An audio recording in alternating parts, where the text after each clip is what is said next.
Okay, good morning, ladies and gentlemen. I'm assuming that everybody who's going to be in this session is here. Quick introduction. I'm IsabelMartinson, the Chief Executive of the Giftware Association. Been in the trade association sector for the last 14 years and Chief Exec of the Giftware Association for the last 11 years. The Giftware Association has been in existence for over 64 years, has around 1,200 members across the spectrum of gift and home industries, both retail and supplier. Very much, as I mentioned earlier on to Chris Grayling, an industry made up of many SMEs with a turnover less than £250,000, very much small business. It was through the Trade Association Forum that I learnt about best practice in the trade association sector, and I'm a great advocate of this organisation, and in particular the annual conference and this event, both of which I think are must-attend events. I've been on the judging panel of the Trade Association Awards. Do come in, ladies. I'm starting because we're running a bit over, so I want to give as much time for discussion. As I say, been involved with the Trade Association judging panel on the awards, and also joined the steering group of the TAF 2 years ago. For me, the primary aim of the TAF exchange is to exchange and share ideas and experiences. What do you find that works? What have you tried that doesn't work? So these sessions are very much about learning from each other. So I'm not going to stand up and pontificate. It's very much a case of what I'm proposing to do is that we cover about 5 questions and then we sit and discuss those. So I'm really looking to you to participate both for your own benefit but also for your fellow delegates. Now, I would point out, as you've probably seen, that this session is being filmed, so you'll be able to review what we've been talking about today, and others will be able to look at it as well if they weren't able to make this session. We've got 55 minutes in the programme to discuss sponsorship, and there are a number of elements to consider. And I've mentioned the fact that we ran over a little bit, so the next session is refreshments. So I'm going to run over a little bit on this one to give you maximum time. But if you get bored and you want to go off and have a coffee, that's up to you. And just to clarify before we start, I consider income from sponsorship to trade associations and events distinctly different to income that you get from membership subscriptions, although I know that there are models of key members acting as sustaining members, which in effect you could call sponsorship. But I just, for the purposes of this session, that's what I would recommend. And also just so that you're aware that I've actually been involved in and responsible for generating sponsorship for my own organisation, particularly through our Gift of the Year Awards, which we've been running for over 30 years, and my colleague Mandy here is actually responsible for organising that event. I want to ensure that you get what you want out of this session. So before we start, can I just get a quick show of hands to gauge the level of experience within the room so you can see as well? Who already has experience of getting sponsors and working with sponsors? Okay, so quite a few of you. So are those of you who left, hands up, you have not had experience yet and you're looking to learn from others about this? Great. Okay, well, that looks like we're going to have some great experience around the room, which is really good. So it's very much a case of throwing in ideas. So the 5 key areas I thought we should discuss are the types of sponsorship, i.e. events, awards, services, and any other examples like trade fairs or whatever that you might have. The terms of sponsorship that you might enter into, whether it's long-term or short-term. What can you offer a sponsor as an organisation? Come on in. There's another chair here.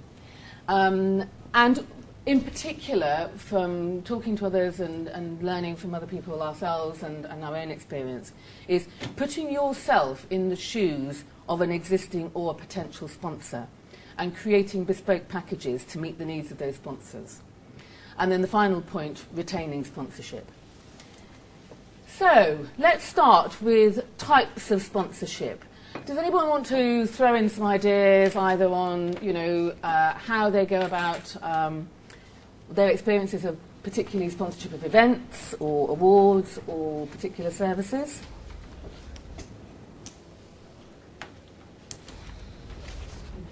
Yes, Please One do. of the areas I'm actually looking today to find a bit more about is developing our portfolio of commercial benefits. So it's sponsorship in more of an indirect way. So PHP are here, for example, so they're one of our commercial benefits, and we class that as sponsorship because it's income outside of our members. So it's working with an organisation to allow them to sponsor our healthcare offer to our 1,500 members. So we have a healthcare offer, we have currency and other things. So we allow them to use our logo. We promote their service. And I just interrupt a second, but before we do this, I'm not sure who you are, what organisation you're from. Can you just introduce yourself? It's Hayley James, British Marine Federation. Right, sorry. We represent 1,500 businesses in the leisure marine industry, which is about 70% of the UK market. The majority of our members are SMEs. Right. So it's yes, non-marine benefits that we can offer our members that on the back of it give them better deals for what they're doing, but income for our organisation. So we generate around £25,000 sponsored income through those deals. I want to double that over the next 12 months. So is that like commission on services? Some of them pay us a flat fee. Right. So we have 3 partners that pay us a flat fee of £2,500 a year to be our official sponsor of that service. Others, it's a commercial and commission-led offer. So it's insurance, healthcare, and there are other commercial benefits that we've been asked to look at, such as car hire and things like that. So it's services that your members may find really valuable, because obviously power in numbers and purchasing power and so on. So, have other people got experience of that? Bridge Delathorne Road Haulage Association. There's 2 types. We call them business partners. So we represent haulage industry. So if you're running a truck, what you need to have, we've got 7 business partners who pay. We get commission, and they also have a marketing contribution, and that generates probably between, I'd say, £700,000-800,000 a year business to us. And then we have, in terms of sponsorship, we have relationship with companies who sponsor events, and what's growing for us is companies looking to sponsor online activity, web banners online. We have a weekly fuel survey that a major tyre manufacturer just signed up to sponsor. So, we're a large trade association, so we've probably got more kudos. But we do look for a minimum amount if for one of our business partners. With 2, we're getting 6-figure sums. But that's been economies of scale over the years that companies have benefited in. But interestingly, in terms of if we want to come onto terms, we sponsor some events with a truck manufacturer. Unfortunately, we had to cancel them because we didn't get the delegate support. Right. So that's when you have to have a watertight contract. Because actually, that's one of the things. And how you cope with that? Because later. Well, luckily, we've got a very good relationship with them, so we retain the money. We'll look to do something next year, but we could have caught a cold. Exactly. Any other experiences? That's on the services side. What about events starting with individual one-off events like conferences or whatever? Anybody got any experiences or they would like to share? I'm Leslie Day from the Tile Association, representing manufacturers, suppliers and contractors in the wall and floor tile industry. We have a major problem at the moment. We're in the construction sector. We have been hit terribly hard by recent events, and in 2 weeks' time we're hosting an International Standards Organisation plenary meeting in London, which is costing us several tens of thousands of pounds, and tries we've made to go out to our members and also non-members. We have not been able to bring in very much sponsorship at all, and I'd be interested in hearing from other people around the table is how you persuade business in the middle of a recession to contribute or sponsor an event such as this, which is really important for our sector. Ben. Just to extend on that, I'm from the Institute of Salesman, Ben Turner. Ironically, before I came into the business, we hadn't really sold sponsorship before. We hadn't really got involved with that very often. So one of the challenges I faced, and clearly, hopefully, sort of a little bit from what you're saying, was, well, where do we pin a price on this? I mean, I went to an event by the International Optics Association where sponsorship was over 25 grand, whereas I was thinking, actually, sales is much bigger. So, what should I be? Where was I pitching it? Where was the price? I was actually interested in how that journey goes from 0 or 5 or 10 grand to 100 grand as you build value over I don't know, 5 years, 2 years, hopefully. I was going to say, really echo your experience there. We have a major international conference coming up next week, which is chief executives of European European businesses in the consultancy and engineering sector. We're the Association for Consultancy and Engineering, so we're representing, again, construction-facing businesses. But we have found, particularly even with long-term relationships that we've had with sponsors and supporters, that it is difficult to get things coming through. I think the feedback we're getting from our sponsor base is they're finding it tough as well. It's I don't know whether it's a peculiarity of certain sections of the market, but we're getting a very common story coming across from our sponsorship base. I'd be interested if anyone else is having similar experiences. Yeah, so we're having the same. Megan Hayward from the IABM, which is the International Association of Broadcasting Manufacturers, so it's suitably niche. And we've always had a bit of trouble raising sponsorship, and there has previously been the thing that sponsorship is there to pay for other elements that delegates aren't covering, not sponsorship should be a two-way relationship where both parties get something out of it. And although we've tried to change that, it's the same old faces each year who we go to and essentially beg for some money. And even those fail-safes this year are not, or they're doing, instead of sponsoring the main package, they're sponsoring lanyards or pens, and it's always been tough, but now this year it's really difficult. And people are saying they're not seeing the ROI, whereas I think before they weren't that fussed about looking at the ROI. It was a nice thing to do, and they got the money, so they didn't mind supporting us. Whereas now it's really coming down to the bottom line, I think. Similar. Richard Captain Contract Flooring Association, so I'm in a Leslie and I sort of work in a similar marketplace. I think it's a combination though of a couple of things that have been said, including the gentleman over there. Actually, it's difficult at the moment to get people to come to events, even important ones. We ran an event at the Harrogate Trade Fair, which is the main trade fair for our sector of the flooring market. We work in slightly different sectors, and it was around sustainability. We got the chief construction advisor to speak at this event, and we got 27 people.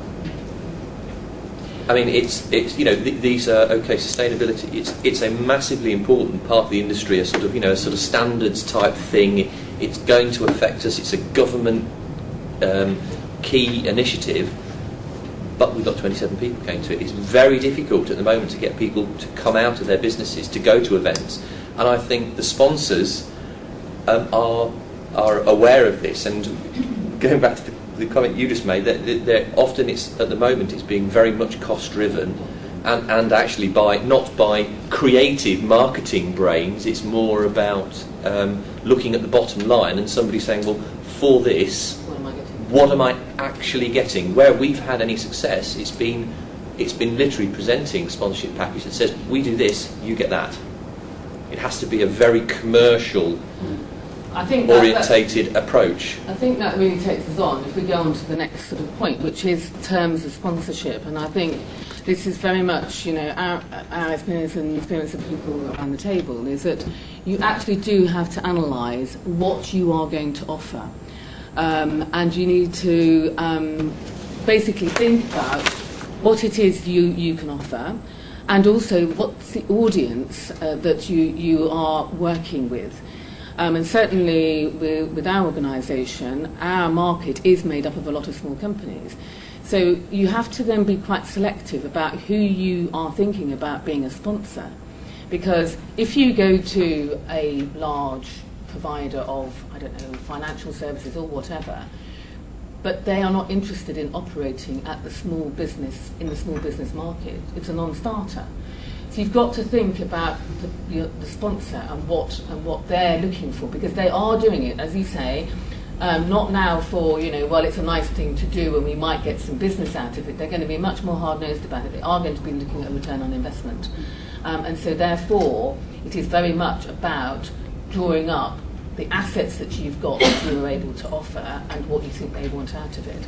So maybe we just, have a little bit of a discussion around the terms of sponsorship, And one of the things I've picked up about is talking more about partnerships, and you can do that certainly with the services side of things, maybe more than sort of individual events.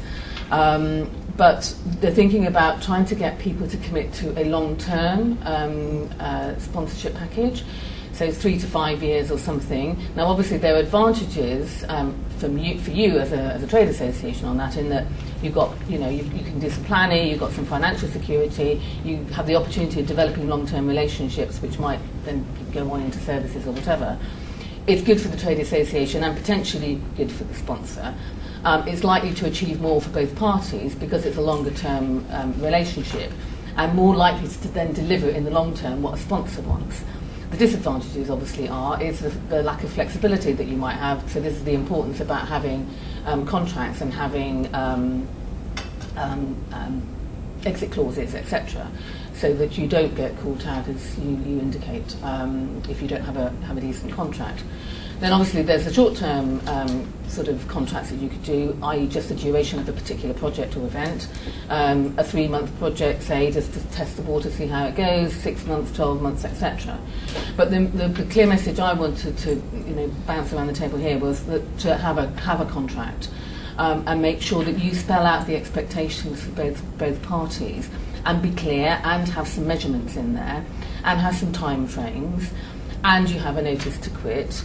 And you might want to think about exclusivity, whether you have exclusivity with a particular provider of a particular service or whatever, or whether you specifically don't want to have an exclusivity arrangement, so that you are not, tied to one particular area where you may have some other players in the market who want to get involved. And also about post-termination. Any constraints on the termination of the contract and not being able to deal with a similar organisation a few months afterward, or for a few months afterwards, which could present you with a problem, and also with liabilities. And then I think it is worth having a little bit of a discussion on the setting the sort of amounts involved, because depending on the industry that you're working within, the amounts can be very, very different. I mean, we might be looking at something that's £2,000 for a sponsorship package, and other people will be looking at £25,000. It very much depends on the market that you're potentially operating and what you're actually able to offer. But then you might be thinking about grading your particular levels of sponsorship. From a headline sponsor, then sort of grading to diamond, platinum, gold, whatever, and that sort of thing.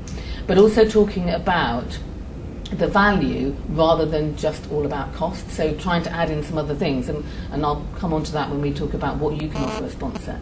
And the options also about whether you concentrate on having a few sponsors so that you can really dedicate time to those relationships, or whether you say, actually, we want lots of sponsors bringing in some money, because lots of little amounts help, but then that may be less efficient to deal with. So let me throw that one out to you to have a bit of a discussion. Any more comments or thoughts on that?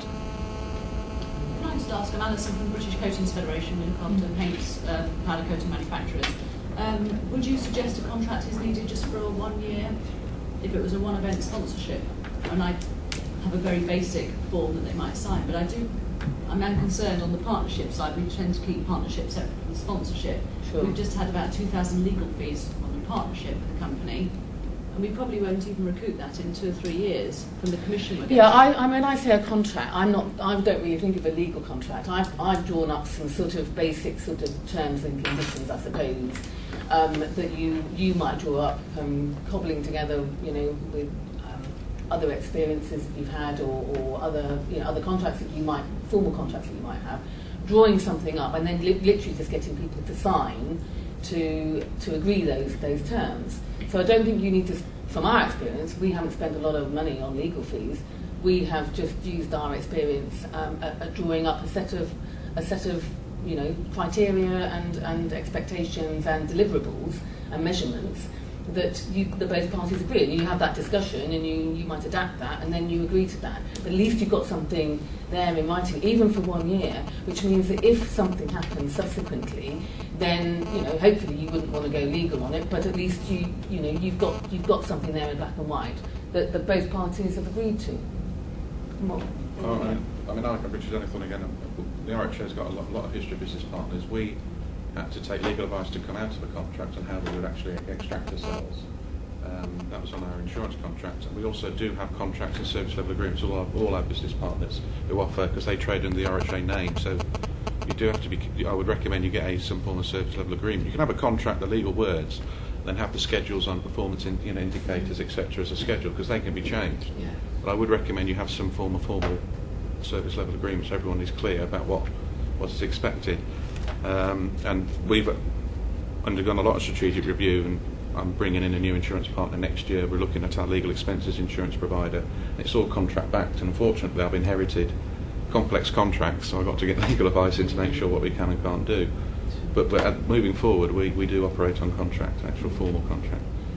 We do as well. I mean, I think they can double up as actually your if you're delegating to someone in your team to manage that partner. Our contracts actually double up as almost a checklist of what, going back to the point of what we're going to give them and what they're giving us. So they actually become, you regularly review that contract and just look at it and say, have we done a mailing to our members, or have we put the logo on their website? So it actually almost becomes, they're pretty straightforward heads of agreements, what we're going to do, what they're going to do, when you're going to pay, those things.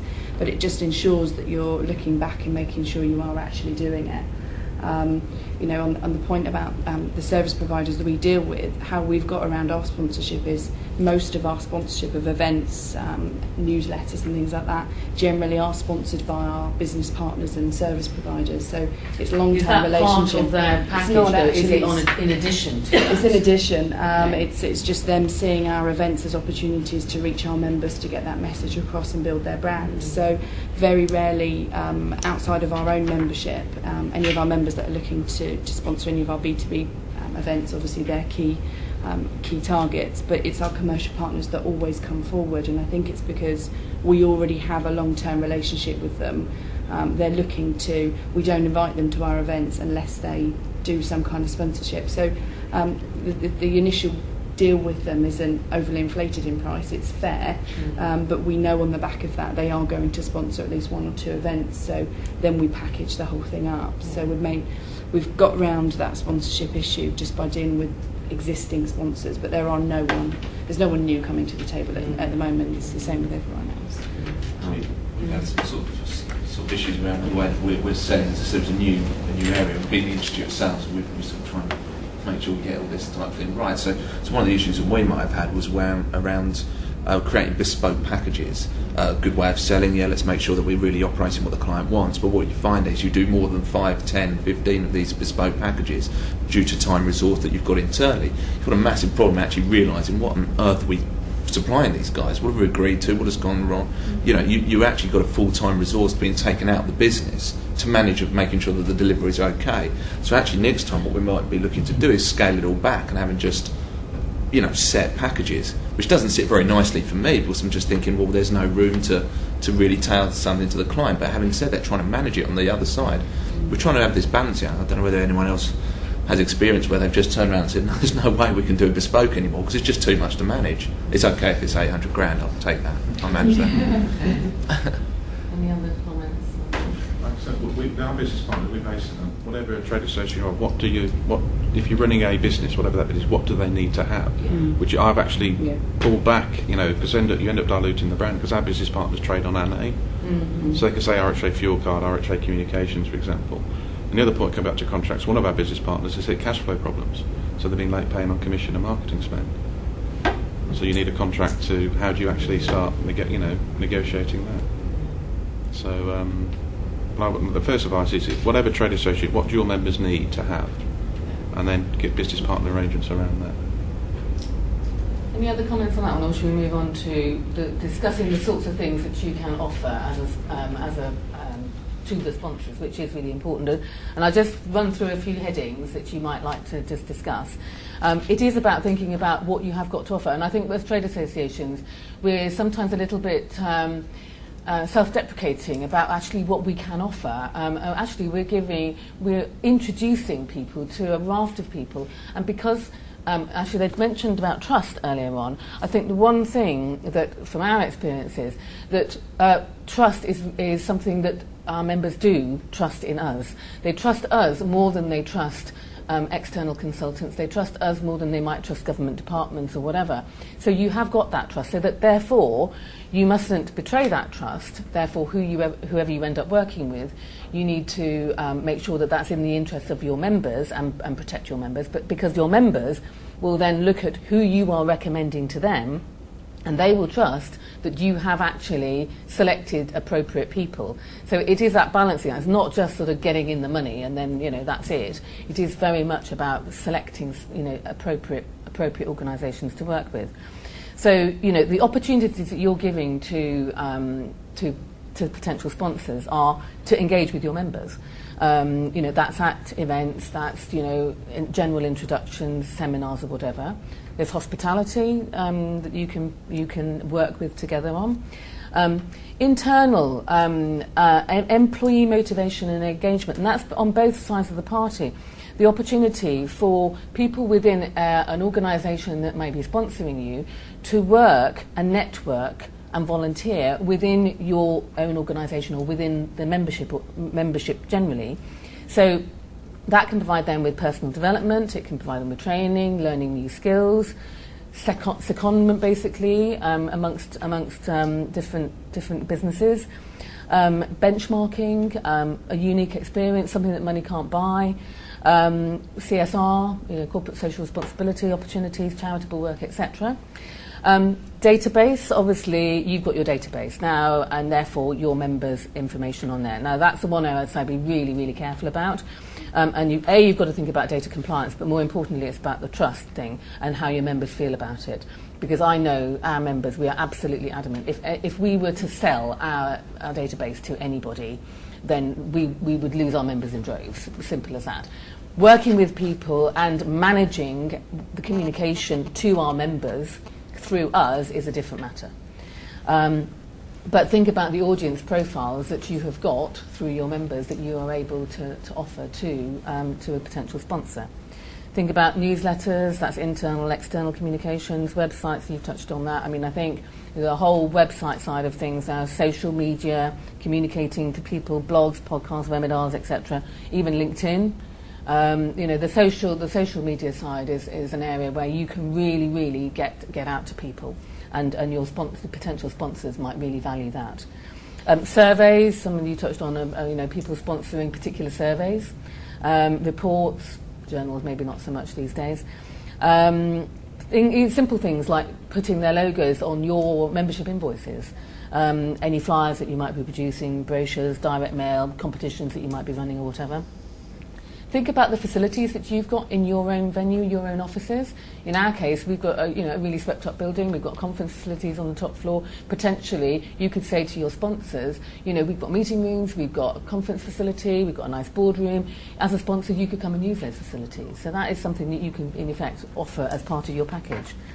And then think about the commercial aspects, so specifically giving them the rights to link their brand to particular products, training materials, or whatever. So, throwing that out, anyone like to sort of add to that or share their experiences of that sort of thing? I've just written logo on invoices. I love that Yes, idea. yeah. That's fantastic. It's a very simple one that I picked up You're with some of it. uncomfortable And with I'd be really uncomfortable with it because one of the things we're so big on is our independence and the fact that we do represent an independent voice to our members and to the community. So putting another company's logo on you can make it quite clear that they're a sponsor. But sponsoring what? Sponsoring if it's an event or they provide. So you could, if they're particularly sponsoring an event, you could say So the sponsoring. conference invoices, you mean Yes. specifically for Well, just to whatever the you're conference doing. invoice, absolutely. But I think if you make it clear, even if you look at the programme today, it's quite clear the sponsors are on various bits of material. So you might just want to keep it to the invoice of the particular event that you're talking about. But we might choose to put, say, our Gift of the Year sponsors, on our invoices for our membership renewals, but making it clear Gift of the Year sponsors are. And people in our industry recognise that running those awards is a cost to us, and therefore we have to generate money to cover the cost of running that, and we do that by sponsorship, which has diminished over the years. So we have had to introduce an entry fee, and that now is helping us to pay for actually running that. So I hear what you say, but I think one doesn't, if you're clear about it, I don't think one should be too worried about that from our experience. And the biggest thing that we're protective about, as you said, is the database. Yes. And I actually think, from the sponsor's perspective, the way that probably most trade associations do it, and the way that we do it, is we send out the communication on their behalf, yes. which actually I think adds more value than just giving them the data, because I write to our members twice a year talking about our commercial benefits that we have, or any sponsors that we have that want to get a message out. And so I am effectively endorsing that, and I'm head of a membership, and I'm endorsing it to them. So it is so important that it is relevant, as you say. What do our members actually want? So on the logo thing, we work with Currency Matters. Great partner to sponsor potentially the invoices. I think there is a balance between not having all of your communication completely bombarded with branding, but if you just choose little neat ways to get something that's Currency Matters relevant to invoicing, there's just quite a nice message there.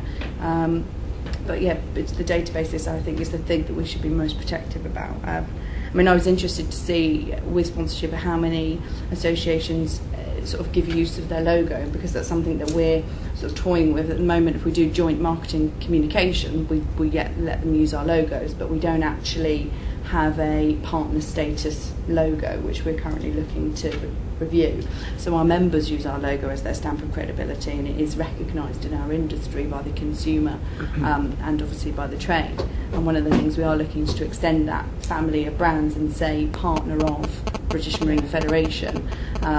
And I think that will give us more financial value to the sponsorship deals. It's just the point you make, it's about a balance. It's not abusing it. And I don't know if you do that. We do. Yes, we do. We have associate members, that's companies who want to sell their products and services to hauliers.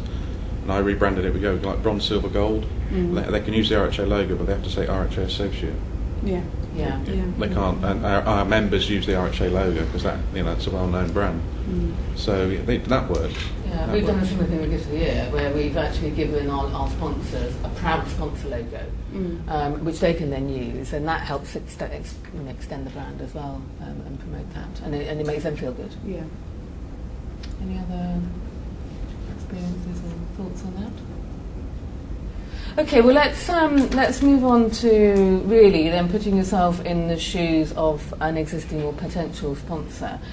And particularly thinking about who you're going to target, considering any conflicts that you might come up against between, being sensitive to what your members might be feeling about things. I know what's in it for me is what you've got to think about from a sponsor's point of view. And talking about bespoke packages, I take your point as well about actually the more bespoke they are, the more difficult they potentially are to manage. It's the same with having too many sponsors, that it's more difficult to manage. But it's just from our experience, if you've got different people who are sponsoring, they want different things out of it. So it's adapting what you can offer to meet their needs.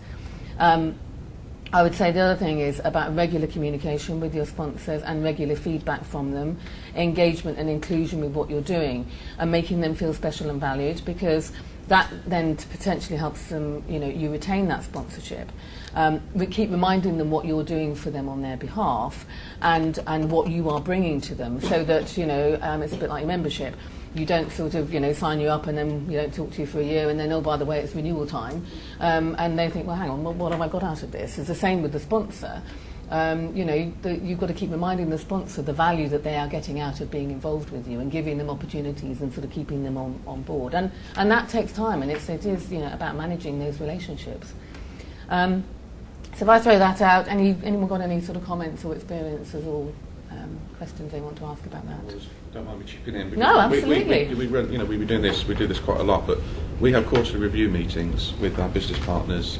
We also have a draft marketing budget that's agreed in advance, and then that's administered by my marketing coordinator and her counterpart at the various organisations, so they know what they're going to get. So it's all agreed up front, and we then plan that. So that works. It's about managing expectation, and also get KPIs. Like in the past, we didn't know how many members had signed up for particular services, because that wasn't in the contract or in the service level agreement. So we've been trying to actually. Someone in my predecessor thought he'd done a good deal, but no, he hadn't, because you can't manage what you can't measure. Yeah.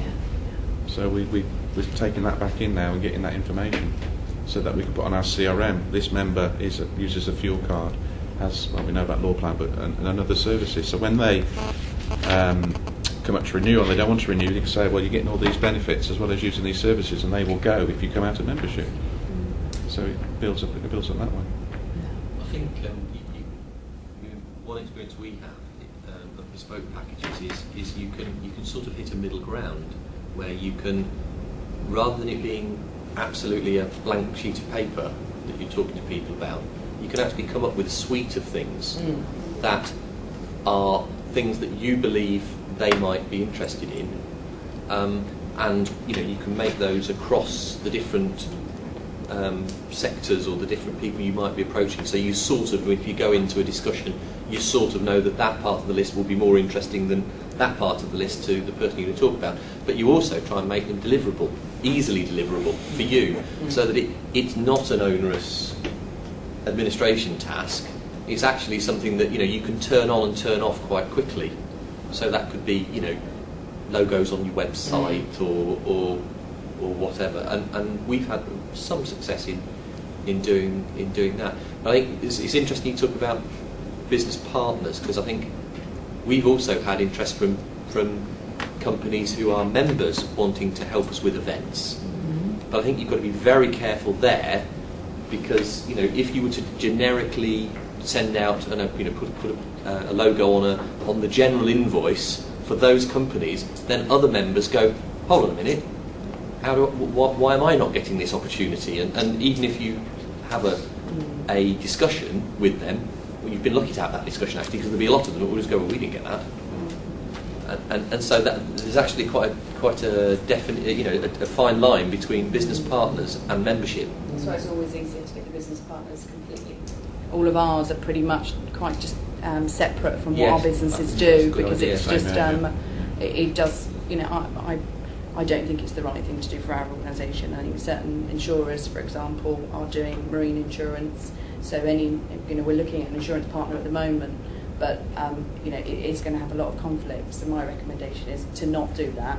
But healthcare is completely irrelevant to marine business. We don't have any marine businesses that offer healthcare, so it's much easier to understand. And I think going back to the point of trying to understand what they want, it's not my priority to really understand what our commercial business is. When I've got 1,500 members that I need to sort of help, which is my number one priority, trying to understand what our commercial partners want to achieve through their sponsorship is arguably not my main priority as my role. But what I try to do is really at the beginning of the relationship understand what their objectives are in one swoop at the beginning of the year, really trying to understand what their sort of growth targets are, what they're trying to achieve, so then we can tailor it at that point. I think it's easy to get a few £1,000s in and put a logo on things and send a mailing out. But actually, for example, PHP said to me when we had a meeting and when we were renewing the partnership, they really wanted to push a well-being message. Well, I just thought they were interested in medical insurance, as I would assume, because it's not my day-to-day role. But no, actually, we really want to pursue well-being and educating your members about well-being of their staff. That then developed into why don't we do a breakfast briefing? Because I now understand what they're actually trying to achieve in more of a detailed level, and that's their growth of their business at the moment, not medical insurance. I was able to then tailor. But so we have you have quarterly, we have an annual discussion with sponsors prior to events or business relationships to try and really understand their targets. You're raising an interesting point here, which I put down but I haven't mentioned, is about have you got somebody within your trade association who is responsible for bringing in sponsorship, because it is something that you do need to dedicate time to, and you're quite right in saying that if you're focused on membership, that's what you're doing, but actually if you've got an event, then is that person running the event responsible for the sponsorship, bringing the sponsorship? Typically, in my case, as chief exec, it's always ended up with I'm the one who's responsible for bringing in that sort of level of sponsorship. But, other larger trade associations might have somebody dedicated to bringing in sponsorship for whatever it is, whether it's events or other things. I think you need to bear in mind the other end of the scale, where you have trade associations with one or two people administering it, and that's where a problem arises. And on that as well, I think from decent group, and outsourcing the sales of sponsorship. I don't know whether anyone's had positive experiences of that. And we've struggled every time we've outsourced it. It's been costly in terms of time. Outsourcing to somebody to bring in sponsorship. Yeah, outsourcing it to a sales organisation. I'd be open to that, and I don't know whether anyone's done that and had some really good results. I've actually written that down. We do for the larger parts of our business. We run London and Southampton boat shows, so a lot of that is outsourced because it's big money. But I think when we've tried to outsource some of our smaller events that are £1, £2, £5, £10,000, generally the expectation of what the agency thinks that person, the sponsor's going to get, or then how they've managed the relationship, because they don't really know the industry inside out, it's quite a disconnect. So we find it easier to do it in-house, but it's not a perfect situation. Our sponsorship and commercial monies on the business partner side is such a small percentage of our overall income, which is why I say it can't be a priority for me, because it would just send them on message to our members for a start. So it's kind of swept up in the day-to-day role of whoever is running that particular event, or commercial benefits and business partners sit within the membership team. But the rest of it is quite fragmented. Any other comments on that? I'm just aware of the time, and I just wonder whether we wanted to talk about retaining sponsorship. Anybody got any sort of particular sort of advice on how they have persuaded people to stay, or whether they've had any issues with retaining sponsors? I think we've all had issues with retaining sponsors actually, but any other sort of comments or thoughts? Hi, sorry, I'm Karen. I work for Scotland IS. We're the trade body for the ICT industry in Scotland, so technology companies, that kind of thing. We have an annual conference and dinner, but we also have events, 2, 3, 4 events a month for our members. We are a small trade association. There are only 5 of us. Our membership is around 250 member companies, majority of which are SMEs, but we do have big multinationals, so your Microsofts, your Dells, BT, Cisco, these kinds of guys. We tend to get sponsorship for most of our events. Our small, we have business events like this, which we do 2 or 3 times a month, dependent on hot topic, dependent on what our members want to hear. We survey them regularly to find out what are we not offering yet that you need to hear about. Our big Scotsoft event is in its 14th year now. We're not having problems getting the same sponsors in every year. We're not having problems selling our dinner tables and things. We had 500 people just at the end of September there for the conference and for the dinner. We can get those sponsorship we have every year, spend a little bit more and a little bit more. It's not £800,000 sponsorships, it's more your 2, 3, 5, 10, biggest ones maybe 15. Those ones are fine to sell, but we don't sell them all, definitely don't sell them all. The dinner is always sold out. It's just trying to get new sponsors in. We've got some of the banks that are now taking sponsorships the last couple of years, but it's just, how do we get more sponsors? And we would like to make huge profits on Scotsoft, clearly, because whatever profits we make then goes into providing more services for our members, which is what it's all about. We just can't seem to get that next level of interest, and I don't know how we do that. We speak with our members every fortnight, we send out e-bulletins, and it's a roundup of events that we're doing, news stories, industry stuff that we advertise, their press releases, their events that they're involved in. They do sponsorship for our, we do leisure events, we do go-kart and 5-side football, corporate golf events, that kind of thing. So our members are very involved in sponsorship and things of any events that we do, but the big one is Scotsoft, and it is a bit of a push every year, and it is a push to get them to spend maybe another 1 or 2k on. So has anybody got any experience of looking outside of what they've been doing so far and trying to analyse the sort of other organisations that might be interested? Just not sure what, we think we're doing everything that we can do. We do the whole, we go out and speak to them, we give them access to 500 delegates on the day, we give them exhibition space. Has anybody ever tried, if you talk, members go to trade fairs to get new business, don't they? Has anybody ever tried going to, as a trade association, an event to try and attract new sponsors? We haven't. I'm just throwing that up as a...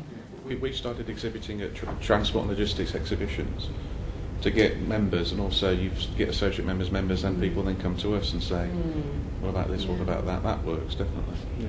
Likewise, we were exhibited at the infrastructure show earlier last month, I think it was.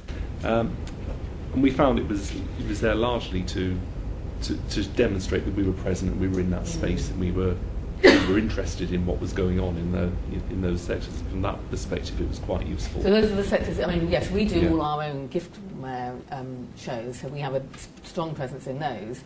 And actually, then people do come and find us. But I was thinking of going to, I don't know, a sort of office supplies trade association to see whether you could attract some external people who might want to provide services into your sector. I don't know. Potential associate members.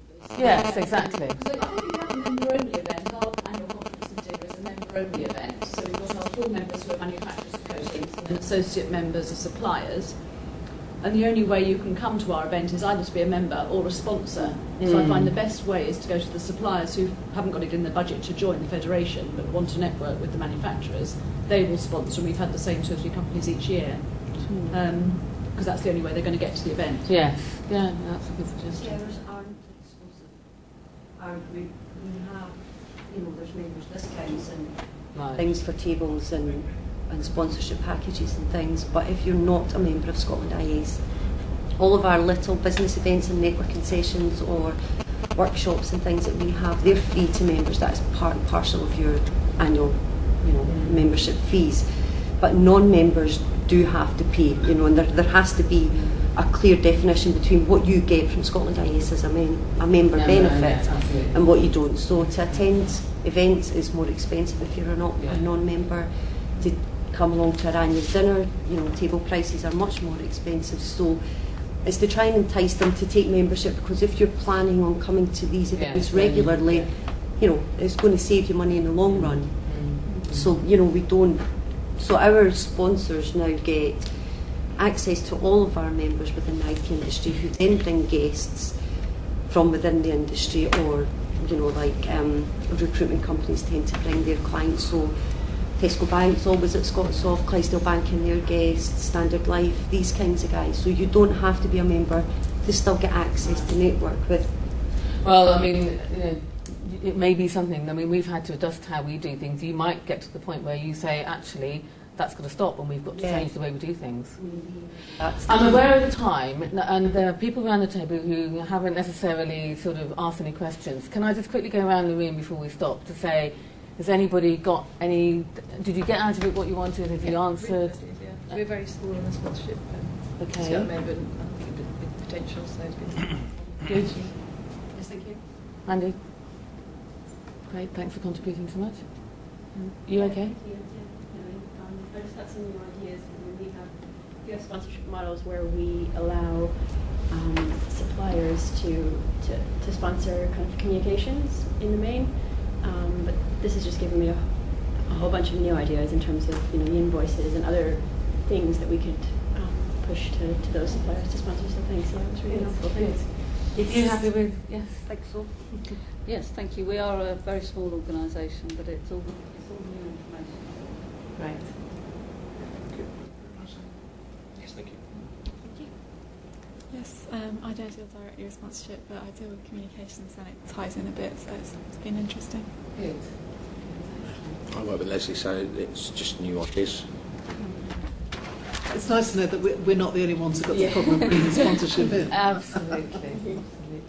I actually represent potentially a partner in myself, so it's nice to see from the other side of the table what your issues are. We talk about commission committees a lot, but we don't talk about the sponsorship as much as we should do. And so finding out what support you need. Great. Well, thank you very much indeed all for coming, and thank you for contributing so much, because that's what it's all about. If you don't contribute and bounce off each other, then these sessions don't work. So really appreciate it. Thank you very much.